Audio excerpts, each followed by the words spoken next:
Good evening and welcome to NewsHour Agenda. Ladies and gentlemen, the exit polls have given an overwhelming edge to the BJP-led NDA, while the opposition has dismissed the exit polls as Modi media polls. What's concerning is the questions being raised on the entire election process itself. The Election Commission has sent out a big message to the opposition, calling the negative narrative around the entire process, calling it out, in fact, for the every question that opposition has raised, from questioning the credibility of EC to claiming that Election Commission officials have been intimidated to even claiming that there is a need to be alert on counting day. Election Commission responded to all these charges and demanded proof regarding specific allegations made by opposition parties.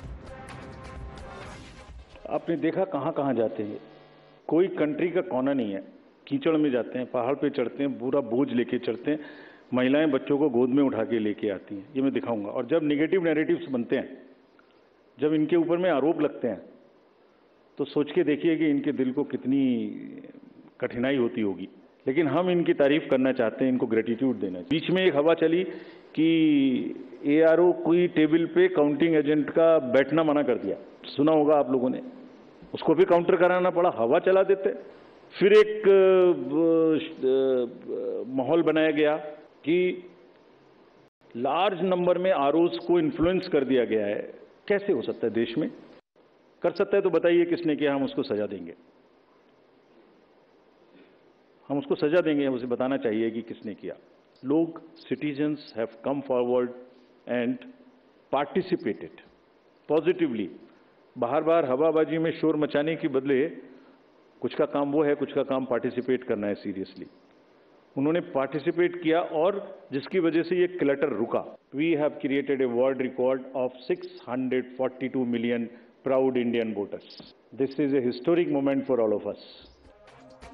The unprecedented EC press briefing comes a day before the election results and after several questions were raised on the electoral process. Remember, senior Congress leader Jairam Ramesh took to social media claiming the Home Minister had called over 150 district magistrates and other officials.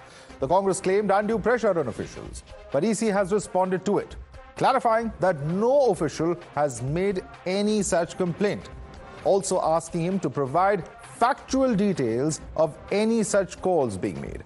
The Election Commission has also said that as a senior leader, making such statements in public raises doubts on the entire process. Before this, Congress leader Ajay Maken had claimed that the candidates' counting agents at ARO's table are not being allowed for the first time and called it bigger than the alleged EVM rigging. Again, Election Commission issued a clarification, and yet doubters continue to raise questions. The outgoing Home Minister calls up 150 collectors and DMs. Today the outgoing Prime Minister is talking to the senior officials. You know, these are all psychological games that are being played. They're trying to intimidate the Election Commission as well. The reality is that the actual results on the 4th of June, when they come out, you will see they bear no relation to what the exit polls show. They've issued a clarification right now, but on the postal ballots, they have not said, they have not responded to our fears and to our concerns, which are very real and very legitimate.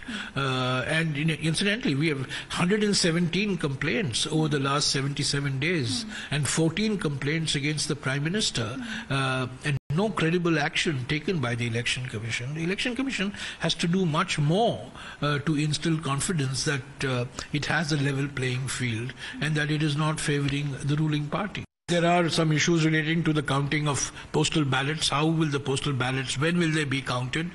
We need to get the confidence that the rules are being enforced freely and fairly, and no manipulation is being done. We have sought time from the Election Commission today, the India parties. We are expecting to meet the Election Commission. The officers, everybody has to uphold the Constitution. They should not fall prey to these psychological tactics, the intimidation that the outgoing Prime Minister and the outgoing Home Minister are indulging in. This is most shameful on their part. On the eve of result day, SP Chief Akhilesh Yadav has given a call of do or die. He said in Hindi, करो या मरो के लिए तैयार हो जाओ, नए स्वतंत्र आंदोलन के लिए तैयार हो जाओ, कफन सर पर बांधकर तैयार हो जाओ. One wonders if Akhilesh is hinting at the real agenda of India in case they lose the polls tomorrow. Watch the open call for Andolan by the SP chief. ED, CBI, IT, income tax को सरकार बनाने, बचाने और चलाने के लिए इस्तेमाल किया. झूठे आंकड़ों से देश और दुनिया को छला. व्यक्ति को व्यवस्था से बड़ा बनाने और बताने का दुष्प्रचार कर लोकतंत्र की भावना का अपमान किया. इसलिए जनता इस बार गांधी जी को याद करते हुए करो या मरो की तरह आंदोलित हो गई है और अपने देश के भविष्य बचाने के लिए नया स्वतंत्रता आंदोलन लड़ने के लिए तैयार बैठी है. जनता स्वतंत्रता सेनानियों की तरह बलिदान करने के लिए तैयार है, क्योंकि भाजपा काल में उसका जीवन तो वैसे ही दूभर हो गया है. देश का युवा फिर से कफन सर पर बांधकर कह रहा है, मेरा रंग दे बसंती चोला. Now the BJP says that these statements show that opposition is frustrated as it can sense its defeat tomorrow. विपक्ष की समाजवादी पार्टी के ऐसे बयान ये साफ दर्शाते हैं उनकी हताशा को, उनकी निराशा को. जब विपक्ष सत्ता में था, यही कांग्रेस पार्टी जब सत्ता में थी केंद्र में, यही समाजवादी पार्टी जब सत्ता में थी उत्तर प्रदेश में, तब तो उन्हें जनता की याद नहीं आई, तब तो उन्हें देश की विकास की याद नहीं आई, तब तो उन्हें गांधी जी की याद नहीं आई. आज जब जनता ने मोदी जी को अपना मैंडेट दिया है, तो इस बात से विपक्ष के पेट में दर्द क्यों हो रहा है? And ahead of results tomorrow, Congress Chief Mallikarjun Kharge has written to civil servants. Kharge has reiterated the intimidation claim alleges assault on our institutions, our democratic ethos being damaged, India turning into a regimental dictatorship, and has urged officers to adhere to the constitution. Do not get intimidated by anyone, says the Congress president. Let's quickly go across to Niyamika. Niyamika, Jairam Ramesh perhaps has not yet responded to the election commission, but Mallikarjun Kharge pretty much repeating the same thing, urging bureaucrats in this letter written to all civil servants that you're the iron frame, do not get intimidated. Well, certainly, the Congress President Mallikarjun Kharge has once again raised a question upon the credibility of the constitutional agencies of our country, writing a letter to all the bureaucrats and the officers, as he has once again retaliated at the stand of the Congress party and the other opposition parties as well, that there is a pressure upon the officers, and that's the reason just a day ahead of the result day, now it is the Congress President Mallikarjun Kharge has written a letter to the bureaucrats as well as the officers, as he has mentioned in that particular letter that it is being expected on the part of the people of this country that these officers will discharge their duties in the spirit of constitution without any coercion, threat or pressure from the ruling party or their alliance partners. Not we'll just have to this, see, of course, whether Jairam Ramesh responds, but certainly, of course, that's a narrative that the opposition is certainly propagating at this point of time. Niyamika, thanks so much for that quick update. But we have Pappu Yadav's message coming into his party workers. He has said, come with a coffin tied to your head. Issues hold unbiased counting, otherwise we'll be left with limited options there. That's the word coming in from Pappu Yadav, who merged his party into the Congress recently, though he contested as an independent. Listen in. हमारे एक worker Bihar में और पूर्णिया में मरने की तैयारी करके कल आएगा. कफन बांध के आएगा. हर माथे पर कफन होगा. हम पूरा कोऑपरेट करना चाहते हैं कलेक्टर साहब को और यहां के पदाधिकारी को. काउंटिंग को पारदर्शी रखें, अन्यथा मरता क्या नहीं करता. Saket joining us for more on this. Saket, ऐसा लग रहा है कि पप्पू यादव अखिलेश यादव से एक कदम आगे बढ़ चुके हैं.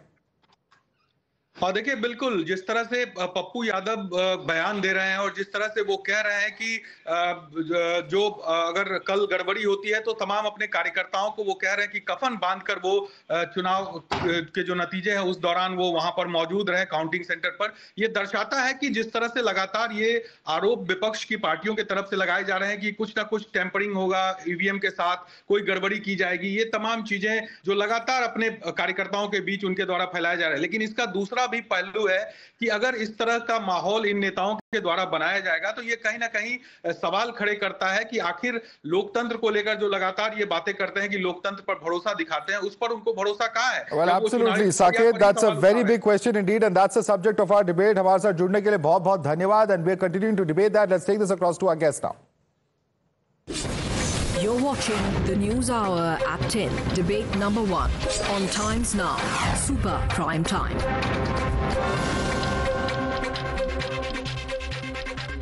Joining us for more, we have with us R.P. Singh, National Spokesperson of the BJP. Dr. Anand Ranganathan, author, is with us. Faizen Kidwai, National Spokesperson of the Samajwadi Party. Lokesh Jindal, political analyst, is with us. We also have with us Selam Dhanidharan, spokesperson of the DMK. Let me start with Faizen Kidwai. Faizen Kidwai, Akhilesh Yadav has started it, and just look at where it's come to. Now an open threat being given by Pappu Yadav.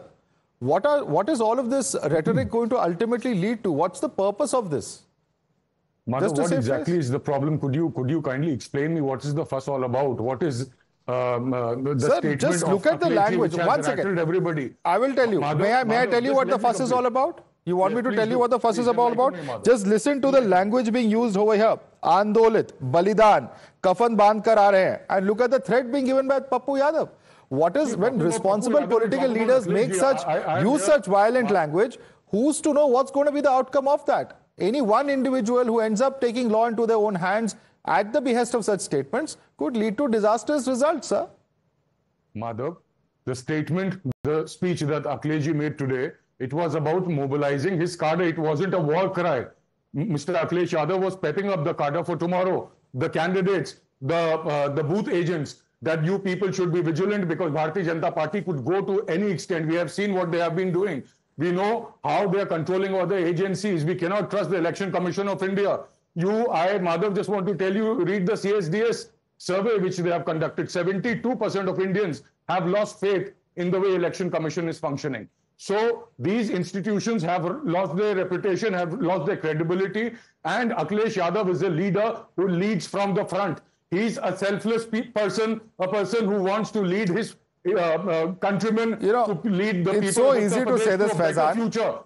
I don't know if you saw the Election Commission press conference today. Narendra Modi is a Faizen, did you see the Election Commission's press conference today? We have seen, Madhav, we have seen how he has taken... Faizen, simple question, sir. Pharma companies and given bad vaccines to all of us. A lot of people are dying due to heart attacks because of the faulty vaccines that we made sure... One second. Faizen, you're jumping from one issue to the other. You're discussing the credibility of the Election Commission. Let's go step by step. Let's go issue by issue. And let me bring in R.P. Singh on this. R.P. Singh, it appears that Faizen Kidwai has not heard what the Election Commission and the Chief Election Commissioner, particularly Mr. Rajiv Kumar, said today. It's perhaps unprecedented that a day before counting, the Election Commission has to hold such a press conference to say that there is a deliberate attempt at vitiating the entire credibility of the Election Commission.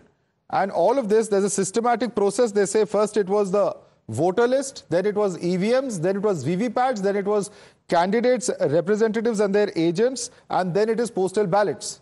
It appears there's a pattern here, is what the Election Commission says. How do you look at it, R.P. Singh? Madhav, other than what Election Commission has said, I'll appreciate the Samajwadi spokesperson should read what Mr. Kharge has tweeted. I'll read from his tweet. He says, I must congratulate the Election Commission of India, the Central Armed Forces, police in various states, civil servants, district collectors, volunteers, and each one of you who were involved in conducting this mammoth historic task. Now, one side you congratulate Election Commission, other side you question Election Commission. We don't understand. Madhav, actually, see, they know they are losing election. They have questioned the exit poll. They have questioned now they are questioning EVMs. After this, they'll question the Election Commission, and then they will blame each other after that. They're already questioning Election Commission. They'll like to go about democracy when they'll question election. I'm saying so. They'll question Election Commission, and then they will ask for people to come on road. I mean, they'll try to go the anarchist way. So they want to build up that, and it's not that it's doing it for here. They know they are going to lose election. They are doing it to build up a narrative for other countries, so that day after there are headlines, or after 2 days there are headlines in other countries saying that, oh, elections have been rigged in India. That's their basic objective. And they are doing it on behest of, I'm saying a record. They are I want to bring in Lokesh Jindal. Lokesh Jindal, you know, at the end of the day, your party's leader, Mr. Kharge, continues to question the bureaucracy, says don't get intimidated, etc., etc. We also seeing he's essentially perpetuating the narrative that Mr. Jairam Ramesh has started. But do you agree with the kind of language used by Akhilesh Yadav over here? Because at the end of the day, you know, if you're questioning the Election Commission, it's fine. You can always, anyone can raise questions, as the Supreme Court said. But also one should not cross the line where you end up doubting the entire process. I just want to repeat what has been said by the Supreme Court. They have said that repeated and persistent doubts and despair, even without supporting evidence, can have the contrarian impact of creating distrust. This can reduce citizen participation and confidence in elections, essential for a healthy and robust democracy.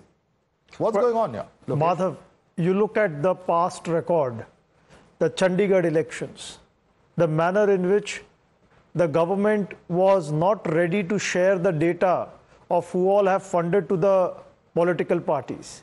Subsequently, the kind of communal rhetorics that were given, which is blatant disregard for the model code of conduct. We have seen that time and again an authoritarian dispensation has tried to intimidate the bureaucracy, whether it is IT, ED, CBI, to fall in line with the political discourse, to fall in line with their political objective, and the neutrality of the bureaucracy. Attempts are being made to compromise with the neutrality of the bureaucracy. If today the opposition party expects the elections to be fair, transparent, then that is something which is not at all wrong. And over here, if a past precedent of Chandigarh's elections, just for one option, you just consider, had there been no CCTV camera, had there been no proof, that would have been whitewashed. Anil Masih would have not faced any form of tribulation or any form of interrogation. Okay, let me put that question to Dr. Ranganathan. That's a fair point. But Dr. Ranganathan, we've seen what's happened in the Chandigarh mayoral election, where there was some attempt at tampering with ballots. There's also the case of poll bonds, which Lokesh Jindal is citing to say that, look here, these are two serious issues and there are serious questions over here as far as the functioning of our democratic system is concerned. Do you agree with him, Dr. Ranganathan? Good evening, Madhav, and good evening to my fellow panelists. Look, let me straight up say that I'll be on Times Now the entire day tomorrow, but I'll be watching the YouTubers the entire day tomorrow. Couple of points I want to make. Madhav, it is astonishing that the people who are alleging that the EC is biased are the same people who ran away the moment in 2009 when the then Chief Election Commissioner, Mr. Gopalaswamy, wrote to the then President, Ms. Pratibha Patil, saying that a person who was indicted by the Shah Commission and who is currently now the Election Commissioner is actually a Congress mole. Whenever we hold confidential meetings inside the Election Commission, this guy goes out on the pretext of loo breaks and phones 10 Janpad and other Congress leaders to tell them what we are talking about. He also attested and attached an 80-page affidavit. You know what the president did? The president not only ignored the pleas of the removal of this election commissioner, she made him before the 2009 polls the chief election commissioner. That person was Naveen Chawla, indicted by the Shah Commission for excesses during the emergency. Today, these are the people who are casting doubt on the Election Commission. And yes, no mein jo answer aata hai na, Madhav, that is the easiest to expose the hypocrisy. I want to ask the SP spokesperson, my good friend, Mr. Faizan. Anand, he says the Election Commission is biased. Lokesh, I did not interrupt. Madhav, this is the problem. One second. When they have every right to write to the president. There have been several occasions where they've made references to the presidential office. Let him complete his point. He has a question. Now, yes, when the SP spokesperson says the EC is completely biased and all those things, I want to ask him. In 2012, when the Samajwadi Party and Mr. Akhilesh Yadav won a landslide, it was held using the EVMs. There was no VVPAT then even. VVPATs were introduced 2 years later. Is he casting doubt on the election victory of Akhilesh Yadav? Yes or no? Agar himmat hai Faizan, to aaj bol do. Bol do कि वो election गलत था। हाँ, अभी आप रुक जाइए। हाँ, सुनिए रंगनाथन साहब, बता तो रहा हूँ, पहले बोलने देंगे तब बोलूंगा ना। अभी कैसे है भाई? अरे नहीं, सुनिए। We have always raised this question that let the elections be done with the ballot paper. Samajwadi Party will win even with more votes. We have always said that whether we have won an election or lost an election. This is not the first time we are standing against the EVMs. First of all, secondly, Mr. Ranganathan, I'll tell you. Yes and no, Mr. Faizen. Madhav, please come in here. Ethically election. Faizen, during the last Faizen, there's a fear. One second. Faizen, there's a reason that Election Commission has brought in the EVMs in the first place. Because you remember what used to happen in the 80s and 90s? Yes. You remember what used to happen? What was the biggest concern of our electoral system? You're talking about booth capturing, Madhav. Booth capturing is. So who knows that whether that will return or not? And the same thing was happening in Chandigarh. In fact, the more they talk about the Chandigarh election travesty, the more they must realize that EVMs are the answer. The Chandigarh guy who was blasted by the Supreme Court, rightly so. One by one, please. One by one. Gentlemen, please, one by one. We have limited time and we have a DMK spokesperson who has not even spoken yet. Faizen, what is the answer to booth capturing? Isn't EVM the common consensus? Twice we've had a UPA government that has been elected across states. And in fact, let me bring in the DMK spokesperson because, sir, your own party has been elected to power on the basis of the EVMs. In neighboring Karnataka, a Congress government has been elected. We have seen in Telangana a Congress government being elected, in Himachal a Congress government being elected. Yet, why is it that EVMs are repeatedly the subject of so much doubt? Selam Dharnidharan. So the whole point of the debate is about the press conference given by the Chief Election Commissioner. And I think the Chief Election Commissioner, what he spoke, is a blot on the Indian democracy. He has spoken like the BJP spokesperson. I think instead you should have him on the TV and speak on behalf of BJP. Sir, the Prime Minister was dividing the country on the basis of communal lines. How has he spoken like a BJP spokesperson? Please substantiate that. I'm just asking you to substantiate why you say that Chief Election Commissioner spoke like a BJP spokesperson. Please substantiate that. Exactly. See, the Prime Minister has been dividing the country in the name of religion. He's been lying on the manifesto of the Congress party, and then the Election Commissioner, instead of not banning the Prime Minister from going and canvassing, they write to JP Nadda, the President of the BJP, and they kept mum for all the poll violations with the BJP party did. And now, when Jairam Ramesh comes and tells that Amit Shah has spoken to the DMs, he has a problem. In fact, the Chief Election Commissioner wrote to West Bengal unto the district magistrate. Mr. Selam Dharnidharan, I will just say this much, that half information is a dangerous thing. Along with writing to Mr. JP Nadda, he also wrote to Mallikarjun Kharge about the speech of Rahul Gandhi. You conveniently forgotten to mention that.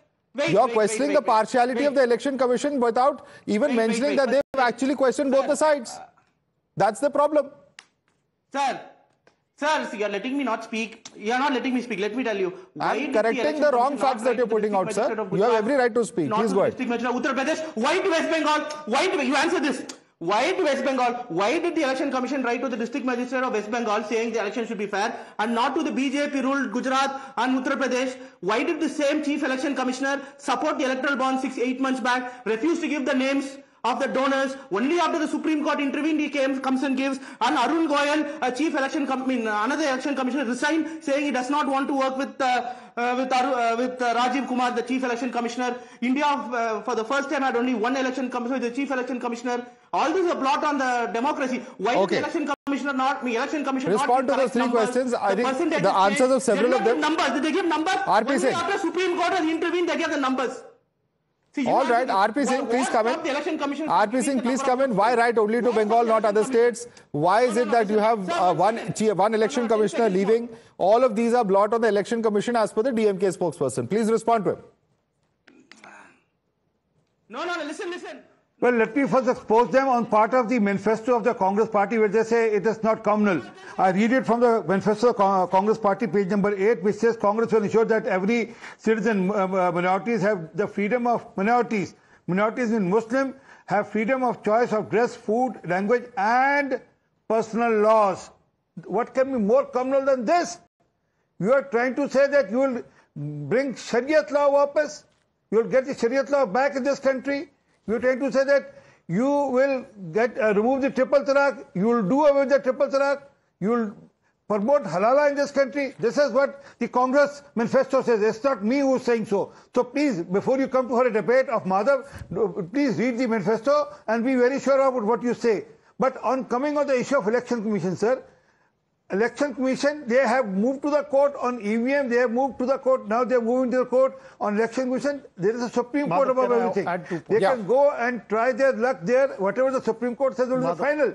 But they don't have believe in Supreme Court also. And by the way, Supreme Court don't accept and by the way, one small fact, the Election Commission has consistently opposed electoral bonds. The fact is that the matter was before the Supreme Court. But gentlemen, complete out of time on this debate. I'm going to request all of you to stay with us. We have a few more guests joining us, but we have to shift focus to the next debate that we have, because this is the big one. And these are the states that you have to watch out for tomorrow, the swing states.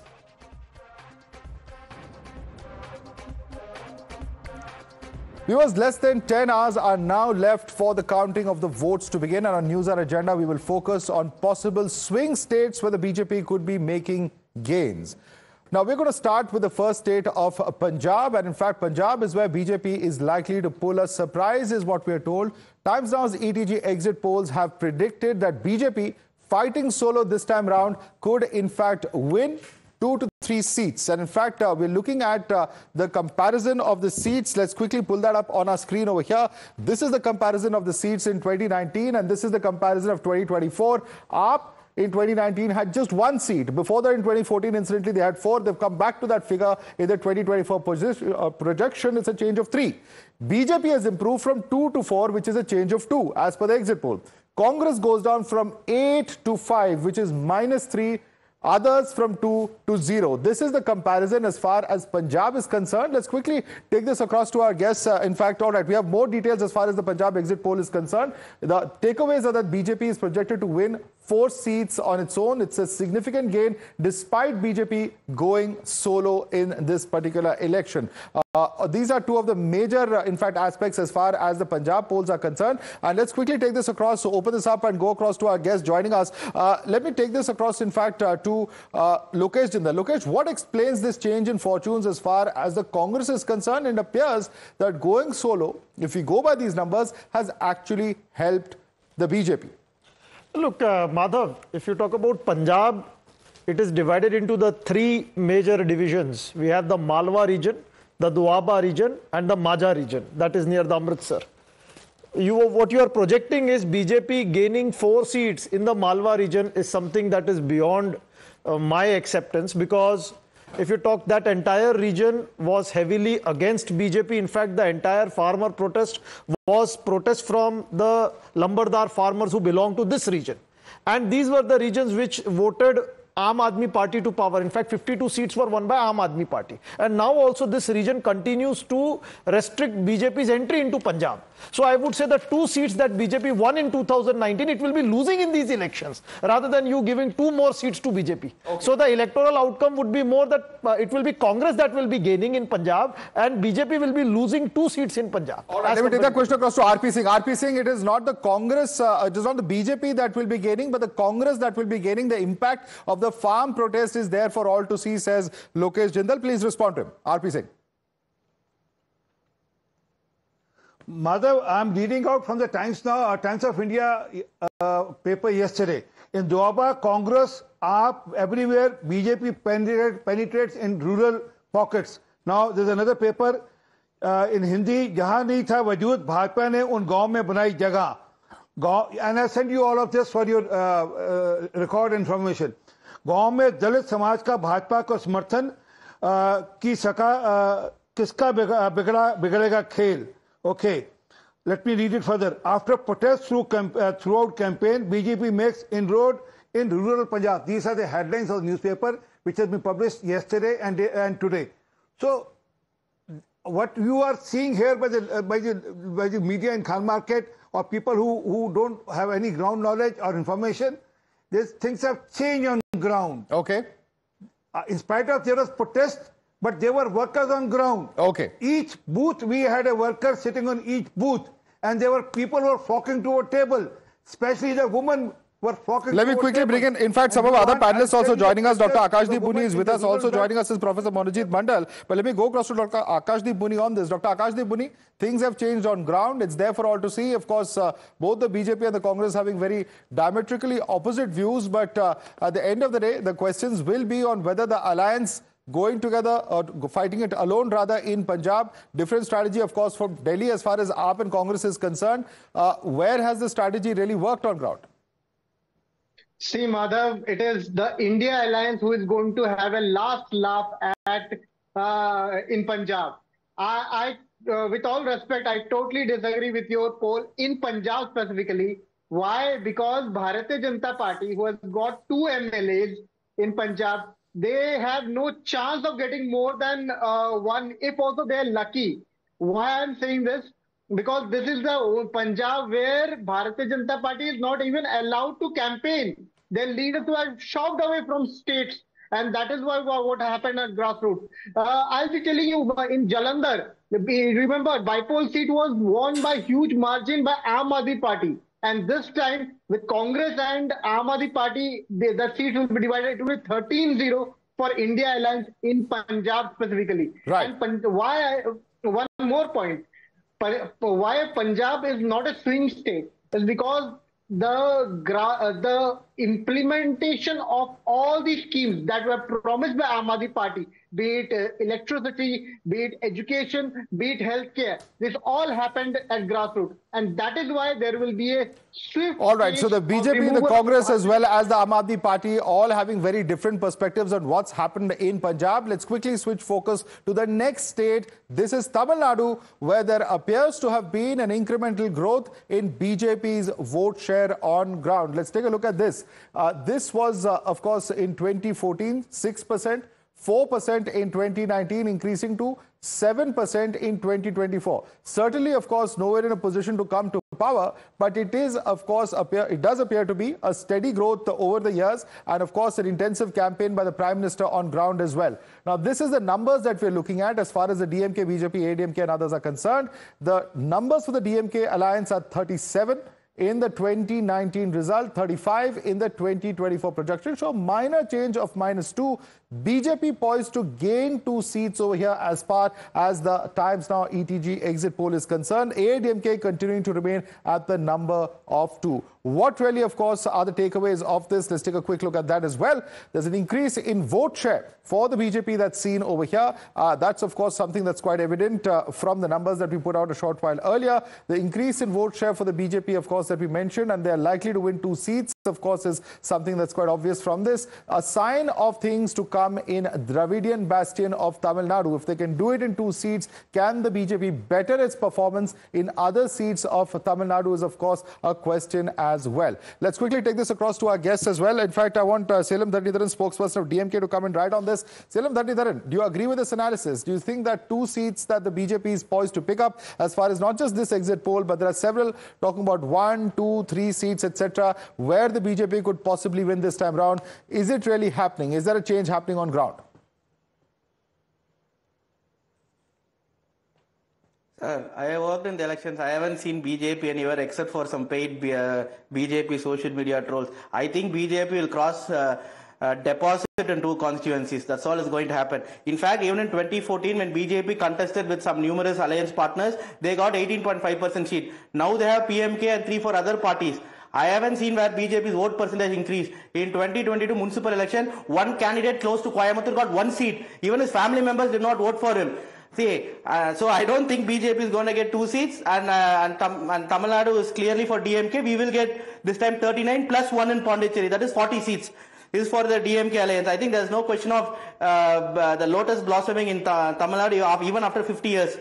Right? Tamil Nadu is where you have to show development, not speak religion and divide people. Is there one metric in which Gujarat has done better than Tamil Nadu? One socio-economic metric. Gujarat was ruled by Prime Minister Modi from 1999 to 2014. Right? Okay. Has he done anything? Socio-economic metric. Any metric you take, you choose. Poverty rate, graduate enrollment ratio, or health care, number of doctors, infant mortality rate, any metric you choose. We're talking about what the issues on ground in Tamil Nadu are, but let me put that question to Dr. Ranganathan. Dr. Ranganathan, would you like to respond to Selam Dhanidharan? No, I would like to congratulate Selam Ji, who is the spokesperson of the DMK, and I think one has to take what he's saying with seriousness, that DMK will win all 40. I just have one small question for him. Yes, DMK might win all 40. Were the elections in Tamil Nadu, Mr. Selam, conducting using EVMs? Yes or no?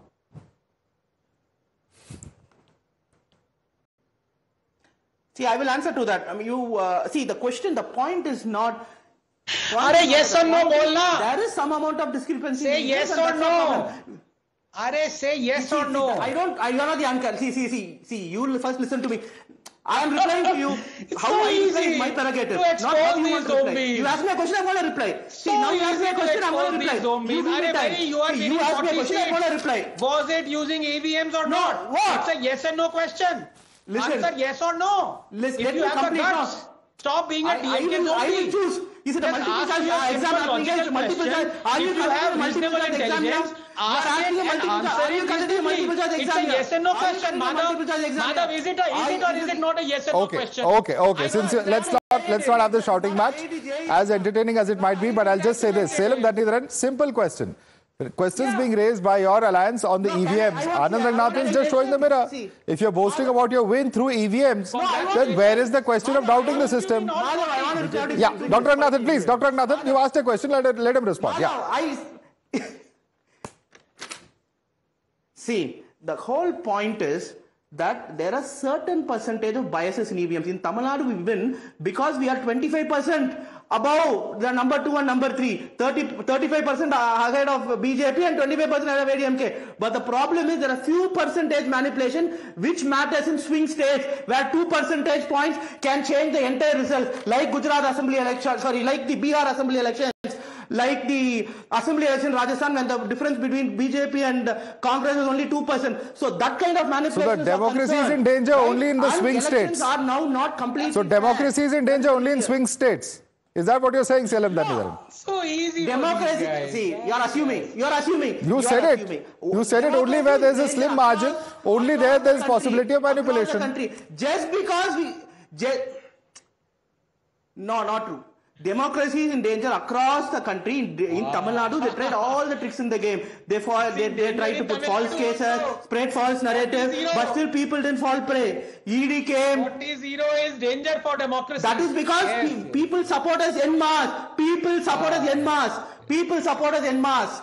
People support us en masse. The problem is where there is a minuscule difference. Where the partisan behavior of the election commission can make a difference. Okay. Gentlemen, let's calm down. In fact, joining us on the panel also Abdul Hafiz Khan, MLA of YSRCP, and Pattabhiram Komareddy, national spokesperson of the TDP. I'm just going to come across to you, gentlemen, because Andhra is the next state that we're going to be breaking down. This is where BJP is projected to create a space for itself after allying with the TDP and the Jana Sena party. Let's take a quick look at the seat share comparison within Andhra Pradesh for 2019. YSRCP at 22, 2024 projection is 14. BJP from 3, BJP plus, in fact this would include the TDP, going up from 3 to 11. So that 8-seat change negatively affecting the YSRCP and improving in its performance is the NDA. Congress continues to be at 0 as far as this particular state is concerned. Quick look at the takeaways that we can take from this particular analysis by aligning with TDP and JSP. We have seen the BJP creating a space for itself in Andhra Pradesh. From the number of seats in 2019, BJP projected to get 2 seats. So the alliance working in the favor of the BJP in the state of Andhra Pradesh at this point of time. Let's quickly take this across to our guest joining us. Abdul Hafiz Khan, MLA of YSRCP, is with us. Abdul Hafiz Khan, what appears to be the factor going against the YSRCP in this Lok Sabha election? Of course, significant that there's an assembly poll as well. But nationally speaking, at least, do you think that the BJP, the TDP, the Jana Sena all tying up has negatively impacted on YSRCP's fortunes? See, it's exit poll, not the result, right? Of course, it's the exit poll. We all know tomorrow's counting day. Do you believe this or not? And why? We'll wait for tomorrow, because what we feel strongly is, with due respect to the survey teams, we differ with the survey teams because we have worked very hard in the last 5 years. We have brought a lot of change in governance by door delivery of governance. We have brought a lot of reforms in the education sector, in the healthcare sector, in agriculture sector, and we have invested a lot in our rural infrastructure. We have done a lot of work in women empowerment. So the poorest of the poor and the backward classes are voting for Jagan Mohan Reddy Garu, and they believe in the leadership of Jagan Mohan Reddy Garu.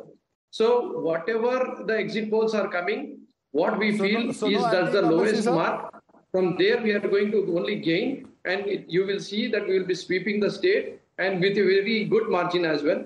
So even though BJP, Janasena, TDP, they all came together, a lot of unethical electioneering has been done, but still we have stick to our stand.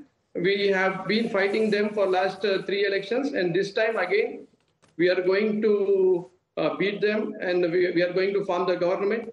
And the people of Andhra Pradesh are with us. The downtrodden, the voiceless people are with us. Okay. So, Pattabiram Komareddy, would you like to respond to that? He says that the people are with us despite quote-unquote unethical electioneering. People are going to support us and our governance track record. How do you respond to the YSRCP? Madhav, by this time tomorrow, we will all be discussing the landslide victory of the NDA in Andhra Pradesh. Today, you are projecting 14 seats to the YSR Congress Party. Few months ago, Times Now ETG projected 24 out of 25 for YSR Congress Party. So you have brought down the number from 24 to 14. And tomorrow, you will not be surprised if the number hangs at around 3 to 4.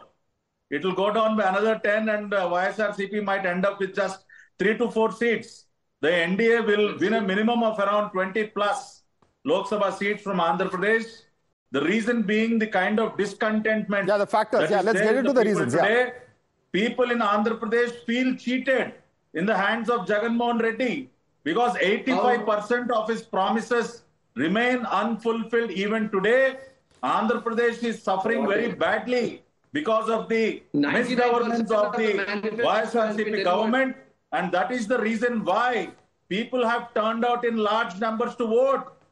82% is the voting percentage in Andhra Pradesh. Even the voting percentage had gone up, which is a reflection of the kind of discontentment that is there in the people of Andhra Pradesh. Well, it's good governance versus bad governance, pro-incumbency versus anti-incumbency. That's pretty much the line of argument on both sides. Of course, whether the alliance will prove to be costly for the YSRCP remains the big question coming out of Andhra Pradesh. And let's look at another southern state, because not just in Karnataka, in Telangana, we've seen the BJP being likely to emerge as the next big, in fact, Hindutva bastion, because in Telangana, this was the 2019 result and this is the 2024 projection. BJP going from 4 to 9, a change of 5 seats as projected by the exit poll. Congress going from 3 to 7, that's of course a change of 4 seats. Others going from 10 to 1. So that is the BRS's fortunes, which have dipped rapidly over the past 6 months, first losing the assembly, now appearing to lose in the Lok Sabha poll as well. The big gainer over here appearing to be the BJP alliance, where it is poised to get an additional 5 seats, that is total of 9 seats. Quick look at the takeaways as well from Telangana that are coming in. Telangana has emerged as BJP's next big Hindutva bastion in the south. At least judging by these numbers, the BJP has projected to go past the Congress's tally this time as well. That's also a very significant factor. Let's quickly take this across to our guests. We have Mahesh Bigala of the BRS also joining us. And let me quickly go across to Mahesh Bigala. Mahesh Bigala, what do you make of this? What really has affected the fortunes of the BRS? Because 6 to 8 months after the assembly poll, now being routed once again in the Lok Sabha poll, it appears. So we have a few more hours to see, like, whatever the exit polls are projected. We really have to wait for a few more hours to get the reality. But whatever the numbers showing at this stage, even if they were to be true, in general, what happens is in the Telangana or in any particular state, if you take it, when it comes to the national, usually they look at the national parties. And when it comes to the local elections for the assembly, they look at the assembly state leader. And that's what happened in the last 2 elections as well. If you take it, KCR was undoubtedly for the chief minister of Telangana. And after the 10 years of ruling with the promises made by the Congress or whatever the reason it can be, but the Congress has formed the government. But if you look at not only the BJP, after forming the government in the state of Telangana, Congress has already started losing the ground. Maybe because of the Modi factor or Ram Mandir factor, maybe this is only the temporary for the state of in the state. But you're conceding these results then. You're saying that, yes, we've lost this Lok Sabha election. Is that what you're saying? We need to see the result for tomorrow. Then I'm going to be there at the Times Now tomorrow in the morning. And Dr. Ranganathan smiling over there. Dr. Ranganathan, what do we make of this assessment of Mr. Bigala? Because he hasn't left much to the imagination. I think I really must thank Mr. Digala. He has been very generous in defeat. I think he's just fluffed up the lines. The defeat is yet a couple of, I think, half a day away. So he should hold on to what his statements are. But it's very generous. But I must say, I mean, jokes aside, he is quite right that states like Telangana, unlike Tamil Nadu, have traditionally made a very sharp line between state and the country. He's right on that. So I give him that. And I thank him for that. But quick word from Lokesh. Lokesh, what went wrong for Revanth Reddy? I mean, trailblazing comeback for the Congress there in Telangana after 10 years. And such a, well, I wouldn't call it a wipeout, but certainly not in pole position. It appears that the BJP has overtaken the Congress and the BRS. Look, this exit poll prediction is on the basis of BJP engineering defections from BRS to BJP. But these defections are not going to help in any way, because we see a lot of BRS leaders switching over to the Congress. Revanth Reddy, he has proved his administrative skills, government. And so I do not see any logic behind BJP gaining seats. I would say the eastern Telangana, western Telangana, even the central, southern Telangana, they will be witnessing a shift from BRS to Congress. So rather than you shifting BRS seats to BJP, you should be shifting that to the Congress. Okay, that's your perception. But let's quickly move on to the next big state that we're talking about. We're talking about West Bengal, where the BJP is likely to surpass the TMC in its tally as well. And this is the number that's being projected for 2024. The BJP edging past the TMC at 21 to 20. And it was an improvement of 3 seats for the BJP from 18 to 21, from TMC from 22 to 20, minus 2 seats over here. The Congress also losing 2 seats, losing 1 seat, in fact, from 2 going to 1, of course, a negative impact of 1. Quick look at the takeaways as well that we're taking at. All right, there's a vote share as well, data that we're looking at as far as West Bengal is concerned. In the 2014 polls, 17% for the BJP. In the 2019 Lok Sabha polls, 41% for the BJP, and the 2024 projected vote share is 44%. Very, very significant. Quick look at the takeaways as well, with the BJP projected to outdo the TMC for the first time in West Bengal. The BJP's vote share in the state has continued to soar. That's the information coming in as well from West Bengal. Let me quickly take this across to Professor Manojit Bandal. Professor Manojit Bandal, one thing is clear, that the last 2 elections have shown the BJP's vote share increasing. That trend appears to continue if we go by the exit poll data. And for the first time, the BJP able to edge past the TMC. Is this a sign of things to come? No, I do not think so. People of West Bengal do not believe in this kind of speculative exercises. What all pollsters did in 2021, they almost, routed TMC, and the results were absolutely different. So, if you went past 200, they went on to win 215 seats. All right, there's some problem with your audio, Professor Mandal. Please, I'm requesting you to excuse me. We'll try and fix that audio. But I want to quickly bring in RP Singh on this. RP Singh, what's the big factor on ground? What's brought this change? Of course, you can say it's a slow process. The BJP has been focusing on the state extensively. But what really is the factor in this election? RP Singh. Well, factor is the misgovernance of Mamata Banerjee. The way she has looted the state and then filled the coffers, the ministers have filled the coffers, their personal coffers. I mean, remember that 55 crore piece catch, big catch of Mr. Partha there, who was the cabinet minister, and thereafter Sandesh Khali, how the women were treated and how the movements were mass raped also, and also their lands were occupied by Shahjahan Sheikh. I mean, and then how Mamata Banerjee went all out to shield Shahjahan Sheikh. So, whole of this has brought the downfall of the Mamata Banerjee, and then people have started shifting from TMC to BJP, and yes, left and Congress is not there at all on the ground. And, all right, Professor Mandal, looking forward for the next election. Can I complete? Let Professor Mandal respond to you on that. It's a poor track record of governance. It's issues such as Sandesh Khali, etc. And of course, the scams that have been seen by the people of West Bengal. And of course, there's a recent issue of the insult of the monks of Ramakrishna Ashram as well, which has been cited by the BJP. Professor Mandal, how do you respond to these charges? No, first of all, Madhav, I think if you talk about West Bengal, last 2 major exit polls, they were all wrong in case of West Bengal, 2016 and 2021 being the best example. If you remember, all the exit polls in 2021 gave TMC, barely 150 seats or around like that. And TMC went past 200. They went on to win 200 plus seats, 215. So this time also, I think this has become extremely speculative exercises as far as the pollsters are concerned. They have got completely wrong. Our assessment is very clear.